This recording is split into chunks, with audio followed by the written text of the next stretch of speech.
क्या आपने कभी सोचा है, कुछ लोग चाहे जितनी मेहनत करें, पैसा उनके हाथ में टिकता ही नहीं।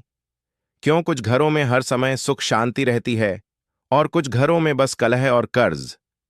क्या मां लक्ष्मी किसी को पसंद करती हैं और किसी को नहीं? आखिर डात मां लक्ष्मी किन के घर ठहरती हैं और क्यों छोड़ जाती हैं?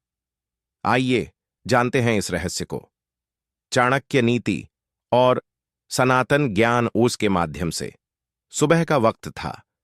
एक साधु किसी राजा के महल के सामने खड़ा था। उसने मुस्कुराते हुए कहा, राजन, क्या मैं तुम्हारे महल में एक दिन रह सकता हूं? राजा बोला, साधु, यह महल मेरा है, तुम जब चाहो रह सकते हो।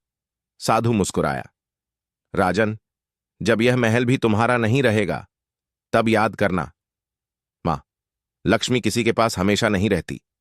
दोस्तों, यही सनातन सत्य है। मां लक्ष्मी ठहरती नहीं, प्रवाहित होती हैं। वो जल की तरह है, जहां स्वच्छता, सदाचार और श्रम होता है, वहीं ठहरती है।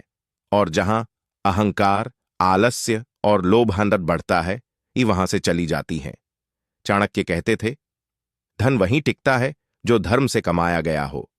अगर धन छल, धोखे या लालच से कमाया गया हो, तो वो कुछ समय तक चमकता है, पर फिर मिट्टी में मिल जाता है। क्योंकि मां लक्ष्मी को अन्याय पसंद नहीं। अब सवाल उठता है, महान लक्ष्मी टिकती कहां है? शास्त्रों में कहा गया है, जहां मेहनत होती है वहां लक्ष्मी स्थिर होती है। वो व्यक्ति जो अपने कर्म में निष्ठा रखता है, अपनी आय का हिस्सा दान में देता है और अपने धन को धर्म के मार्ग में लगाता है, मां लक्ष्मी उस घर को अपना मंदिर बना देती है। लेकिन जो व्यक्ति धन आते ही बदल जाता है, अपने माता पिता की सेवा छोड़ देता है, अहंकार में डूब जाता है और अपने धन का दुरुपयोग करता है, वहां से लक्ष्मी ऐसे जाती हैं जैसे सूरज ढलते ही रोशनी चली जाती है। लक्ष्मी सिर्फ धन की देवी नहीं है, वो संतुलन की देवी हैं।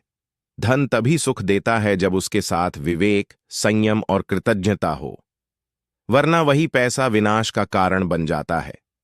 याद रखो, मां लक्ष्मी को आमंत्रित नहीं किया जाता, उन्हें योग्य बनाया जाता है।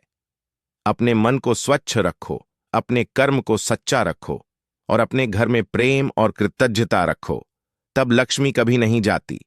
क्योंकि जहां परिश्रम में पूजा होती है और ईमानदारी में गर्व, वहां मां लक्ष्मी सदा वास करती हैं।